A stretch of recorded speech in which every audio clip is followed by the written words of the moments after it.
Red moon, cleanses the sinful and makes them anew, shining brightly in the night sky, waiting for the souls who will be born again tonight. Who will be born again tonight?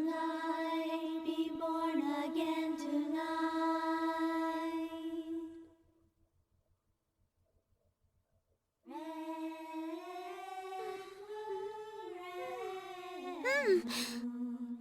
Who would be singing at this hour? Prinnies? Where are you going? Don't try to stop them. Huh? Just let them be. They were finally able to atone for their sins. The only thing we can do now is pray for their happiness in their next lives. Oh, is this what they mean when they say fly by night? Yes? You seem different from other Prinnies. Were you the one who gave me medicine when I lost my pendant? What are you talking about? You even speak differently than the rest of them. Well, what do you mean? Dude, I'm the same as the others. Dude. I understand. You have your reasons, right? Okay then, I'll just direct this to whoever might be listening. Thank you for your help. Flan? Since you came, the prince has changed. Dude. Huh? You really think so? Sure, dude. Thank goodness. They say that I see things the way I want them to be, so I wasn't sure if Laharl has actually changed or not. But it can't be just my imagination if you noticed a difference too. Oh, right! That means Laharl is definitely awakening to the idea of love. Love is magnificent. It surely is.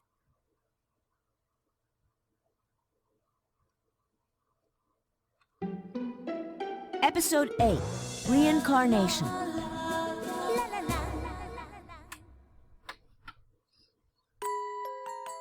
What? Like I said, several Prinnies are missing. Why? How should I know? Maybe they ran away because you treated them so badly. Come to think of it, 20-hour workdays with no days off was a bit harsh. In conditions like that, it's no wonder that they chose to fly by night. Fly by night? Is there something you're not telling us? No, nothing at all. Prince. What? Don't worry. They'll be all right. Dude. I'm not worried about them. If people hear that I let my vessels escape, I'll lose all respect. That's why we're gonna find them, even if it is a big waste of time. That's so mean. You don't have to say it like that. Oh, take it easy, Flan. He's just too embarrassed to admit the truth. Really? Yeah, I think.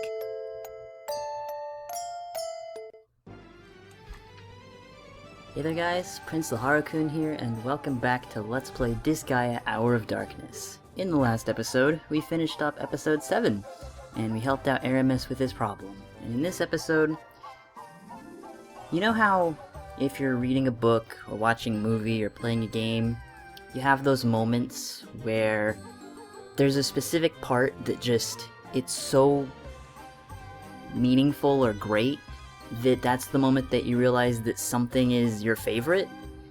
Well, for me, and for many years, episode 8 of Disgaea has been probably the defining point for me that makes me really love this game, so I'm really excited to be recording this right now.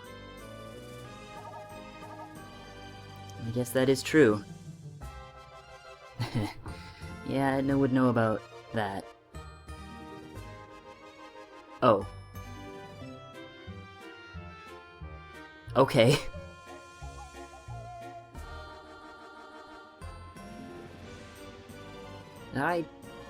I guess.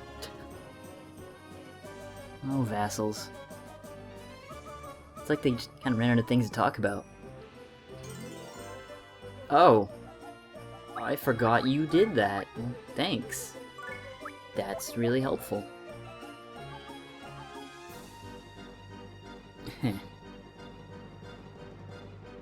Anyway, since it's the beginning of an episode... Prince, I'm going to the bathroom, okay?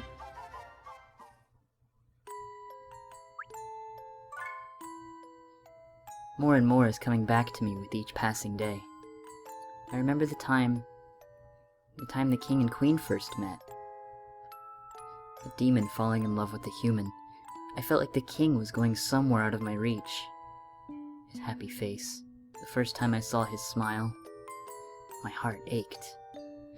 As I watched the king smiling, I felt my hatred for the queen grow. My loyalty to the king. I felt like all of my feelings were being ignored because of that woman. And then, the prince was born. The son of the king. The son of that woman. I was torn by opposing feelings back then. Things have started to change recently. But my feelings toward the queen ended before I could deal with them.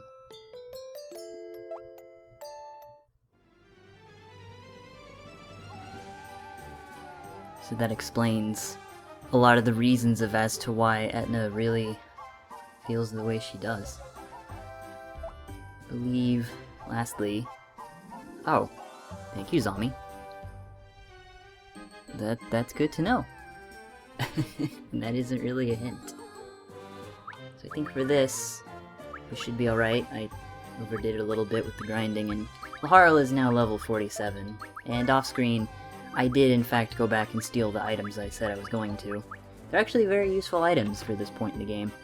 And I got lucky in this, the horse wiener has an arms master on it too. Let's see, aside from that, we should be good to go. Actually, do I want to equip that to someone? You know what? I'll equip this to him. Yeah, that. Just because. Wow. The Hercules body has the same amount of HP increase as the rare muscle is. Alright, well, here we go. It did. And he told me. We go to the lunar snowfield. Alright. Let's begin episode 8-1. Oh, there's no story here. Whoops, I forgot. So episode 8-1 is actually a trap. Or as I like to call these maps, well, they're pretty much just traps. So you're surrounded on both sides by 4 of these man-eater enemies, which we will talk about in a second, because we have 2 new enemies here, including the Cyclops. Your objective for this map is to get to this edge, to this side of the map, and destroy this enemy boost times 3, and possibly throw this defense minus 50 onto the yellow. However, that may or may not be the best solution. At least not immediately, so we're going to... Oh, I gotta go over the enemies first. So you got the man-eaters. Man-eaters are very typical enemies. They have low defense but high attack, and I believe they have pretty good resistance. No, I just happened to click on the 3 enemies that have naturally high resistance. Maybe they do just... Huh. I guess they have higher resistance than I thought. I'll have to check that later. More importantly, however, we have the Cyclops. Cyclopses do not mess around. Like, these are some of the strongest monsters in the game. Look at that defense and resistance. Cyclops have incredibly high defense and resistance, especially physical defense. In fact, I think they have the highest defense stats in the game, aside from the strongest unit in the game, which we haven't run into, and will not run into for the sake of the main story. But Cyclops are not to be trifled with whatsoever. So that's why we have this defense minus 50 over there. So let's go ahead and get over to that enemy boost times 3, because we don't want to fight these guys with the times 3, and realistically speaking, you're not going to be able to do anything to the Cyclops if you have that still up. So I think what we're going to do, take out some of our better throwers. We'll take out the Sample Man, and then we'll take out Laharl, and we're going to do a tower throw, just to make it go faster. I should be okay with throwing Gaia throw. And let's see. We'll do Etna. Etna should be able to take some hits. And I believe this should be good enough, because Laharl hasn't moved yet, so even if that becomes an issue, then we'll be able to handle it, which it is, so. Because our goal is to destroy the enemy boost on this turn, so I want to make sure I can do that, so I'm going to use that. And if I did everything right, with Laharl being overleveled, this should destroy it. Please destroy it. Okay, good. Alright, with that destroyed, this map just became a ton easier, so now we can begin by dispatching some of our main units and wiping these guys out. Really, there isn't much to this map. It's a very, very simple, very straightforward map that, honestly, not much to it once you get past the initial geo puzzle. Have you do... Whoa, TV, don't do that. I hate when my TV does that. My TV sometimes will make really strange noises, especially when I use my cell phone. My cell phone causes some weird interference with it sometimes. Okay. Get ready! Should be good. I also taught Flan Mega and Digastar off screen as well, just because I figured she needs something a little bit better than what she's been using. Oh yeah, I forgot. Despite this being the Lunar Snowfield, there is another important thing to mention. The enemies on here are not all resistant to ice. They actually have their typical randomized weaknesses. So, it doesn't really matter what magic element you bring here, they're all going to be random. I should have checked that guy, but oh well. Doesn't matter. Not important. Actually, this is a perfect opportunity for you to do asteroid drop right here. And do I have anyone else I can bring out? I can bring out Gob. Of course I can bring out Gob. Gob is the main character. Let's see, we can attack you with wind, but we don't have any wind elements, so we're gonna start.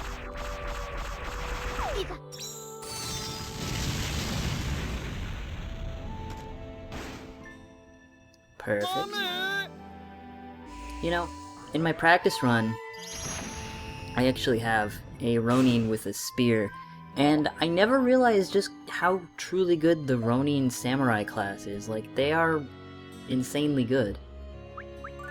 Alright, we got to end our turn. That was a very fruitful first turn. Now, if I remember correctly, the Cyclops will never move, by the way. So, if you have any ranged characters, especially when you include the defense reduction on them, you can do a ton of damage very quickly with the defense minus 50, because I believe the defense minus 50 panel also reduces resistance.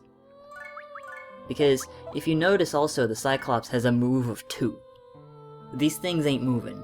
Like, they are not going anywhere anytime soon. And truth be told, that's one of the primary reasons I can't recommend having them in your party, because they don't move at all. Or rather, they do, they just don't move a lot. And so there's really no reason, in my opinion, to have one, unless you give them a ton of sandals, but by the time you do that, I guess you could, since their defense is so high. It really depends, because if you want to make one usable, you really need to give it a lot of sandals.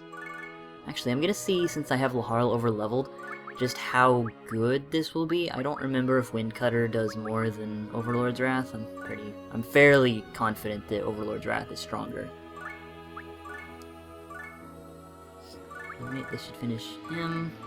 Finish you. We're gonna start moving Etna and Gob towards this Cyclops, because I want to start doing any damage to him that I can. He is weak to wind, so we're gonna stick to Gigastar as usual. Let's see what happens. Bite the dust!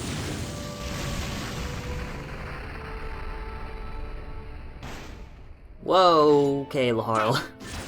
500 damage to that Cyclops. Be gone! I mean, I guess I shouldn't be surprised, but still. I did overlevel him. I didn't actually mean to, that was an accident with how I was using this map as a level map. Or the other map. They also have a decent amount of HP, but I guess that's kind of a given, seeing as how they're defensive-based enemies. I wonder if I can get Turnip over there. Because this dude is weak to wind, so it should be enough for a Tri-Burst. Give it up! It's actually not bad. He might actually move and attack turnips, so oops. Oh well. You get to see his attack animation. Nope, I forgot. He doesn't move. So, in that case, I don't actually know if they move based on a certain number of turns, but you really, really don't want to let this panel, this enemy boost times 3, last longer than a turn. In fact, you really just want to destroy it on the first turn, just period. So honestly, you shouldn't have to worry about them moving anyway, and you did 0 damage. Crap. Alright, after this map we're going to buy you a new weapon, Sampleman. My bad. It's on! When you're being outdamaged by a rogue, it's a sign. There we go. It's 8-1. But of course, that's not all we're going to do with this video. In fact, I'm going to heal up. I'm going to buy the Sampleman a new weapon because he desperately needs one. Which I have more than enough for whatever the 60,000 one is, if I can get it to appear. Please, game. Not the cross counter. Is not what I want. There we go, the Fist of Fury. Well, of course I'm gonna get this one. It has a high enough attack on it. This will get him to 409. Not bad. Not bad. Okay, that should be good enough. Let's make our way through the Frigid Garden.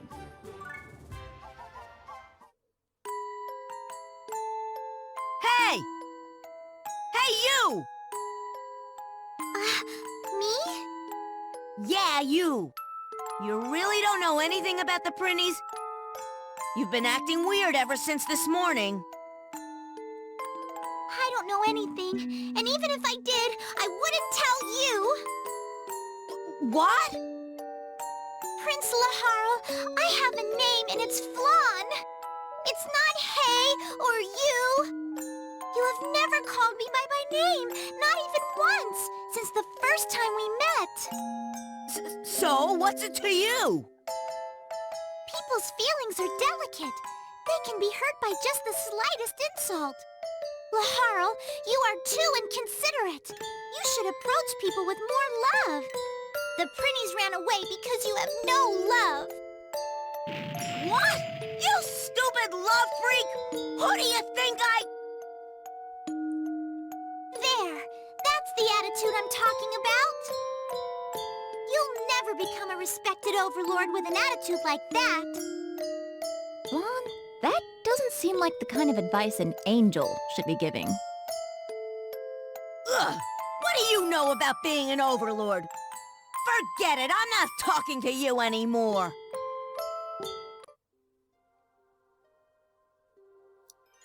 One of the things about this game is that, in a very odd way, and I realize this probably may not sound like a good thing to some people, but in a really odd way, I kind of feel as though, especially because of my teenage years, that I really related to Laharl in some ways.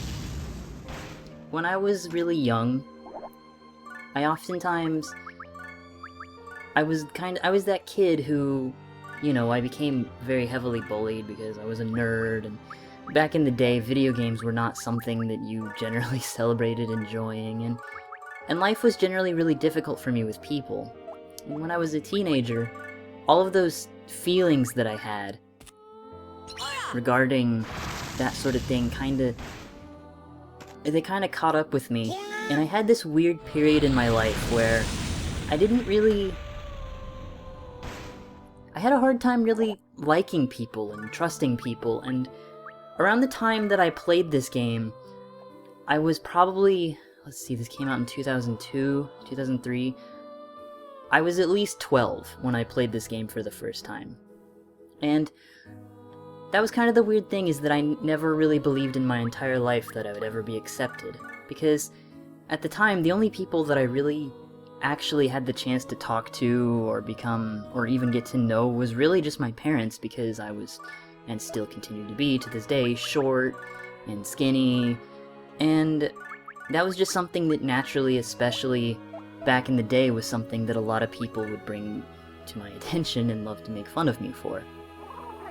I mean, I've since grown, and I don't care anymore. Like, I'm far more, you know, I don't care about that stuff anymore. Like, if you want to make fun of me, then you have a lot more issues than the person you're making fun of, to be honest. Especially if you're making fun of someone as something as so trivial as a hobby or whatever else, because that says more about you than it does them, to be honest. And so, I had a point where I kind of just stopped caring about a lot of things. Like, I just didn't. I just wanted to have no emotions. I knew I was never going to be liked, and these emotions that I was having were just getting in the way, so what's the point? Literally, to another extent, you could even say that I mirrored Laharl in saying, what's the point in love? You know? Like, what is the legit point to it? Because how could anyone ever come to, you know, like me? How could that ever happen? And I honestly believed for the longest time that it never would. You know?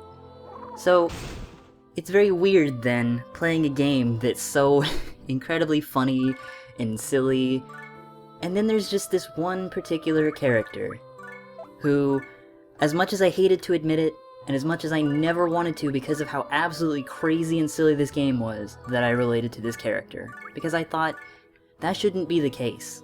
Laharl is not someone that anyone should ever have to relate to.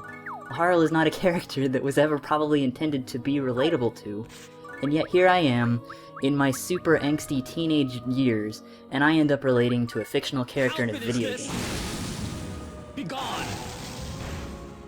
And I think that's kind of the point where, especially after the events of this episode, in particular, where I started to kinda learn more about myself and really think about things.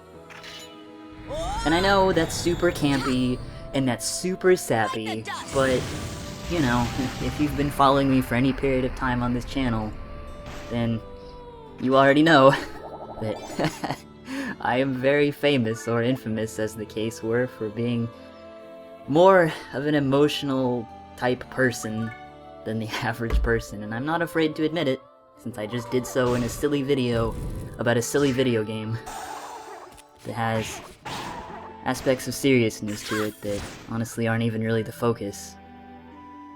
But I already went on that tangent last time, so I'm not gonna subject you all to it again. I think we may have a slight issue with targeting here, so let's see if we can't fix this. Can you reach them at night? Oh, I guess not, so we're gonna do something special here. How do I want to do this? I want to move you here, Gob, and I'm gonna take out turnips. Let's take Gob. Oops, I keep pressing buttons. Move you here. And this dude has 16 HP. So we should have more than enough. Yeah. There we go.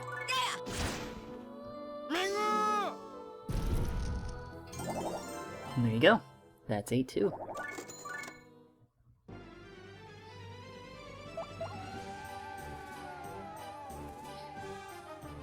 Alright, so in this episode of Disgaea, we took on episodes 8-1 and 8-2, and we finished them quite easily.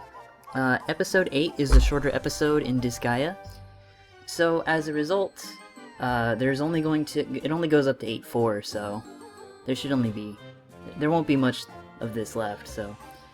Anyway, this has been PrinceLaharlkun, and I hope you guys enjoyed this episode of Disgaea, and I will see you all in the next one. Later, guys.